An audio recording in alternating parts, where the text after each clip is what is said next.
বাংলাদেশের পরিস্থিতি নিয়ে উদ্বেগে এপারের শিল্পী সাহিত্যিকরা। সঙ্গীত শিল্পী রাঘব চট্টোপাধ্যায়, রূপঙ্কর বাগচিরা বলছেন, বাংলাদেশের সাম্প্রতিক ঘটনায় তারা খুবই মর্মাহত। রাঘব চট্টোপাধ্যায় বলেছেন, বাংলাদেশের মানুষের সঙ্গে তার অনেক দিনের সম্পর্ক। তিনি বলেছেন, ওখানকার সুরকারদের সুরে গান গেয়েছেন, তার সুরেও ওখানকার শিল্পীদের গান রয়েছে। ওখানকার পরিচিতদের নিয়ে দুশ্চিন্তাও হচ্ছে। বাংলাদেশে আমার প্রচুর অ্যালবাম, বাংলাদেশের মানুষের সাথে আমার প্রচুর সম্পর্ক, আজকে থেকে না বহু বছর। আমার অনেক অ্যালবাম আমি ওখানকার কথায় সুরে গিয়েছি, আমার সুরে ওখানকার শিল্পীরা গেয়েছেন।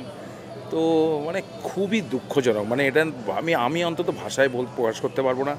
যা হচ্ছে, যা হয়েছে, কত নিষ্পাপ প্রাণ চলে যাচ্ছে। প্রধানমন্ত্রী নিজেই চলে গেছেন, দেশ ছেড়ে চলে গেছেন। দেশে পুরো লুটপাট, গণভবন সর্বভবন জিনিসপত্র লুটপাট, মানে একদম কি বলবো, একটা ম্যাসাকার চলছে। শিল্পী রূপঙ্কর বাগচি জানিয়েছেন, তিনি জন্মেছেন কলকাতায়, কিন্তু তার পূর্বপুরুষরা সবাই সিলেটের। তাই বাংলাদেশের পরিস্থিতি নিয়ে খুবই কষ্ট হচ্ছে।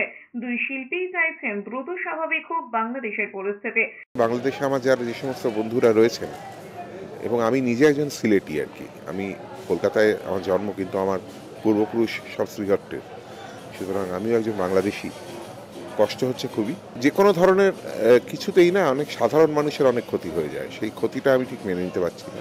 অনেক মিউজিশিয়ানস আছেন আমার পরিচিত ওখানকার, তারাও খুব দুশ্চিন্তায় রয়েছেন, কাজকর্মের দুশ্চিন্তা রয়েছেন, নিজেদের প্রাণের দুশ্চিন্তা রয়েছেন।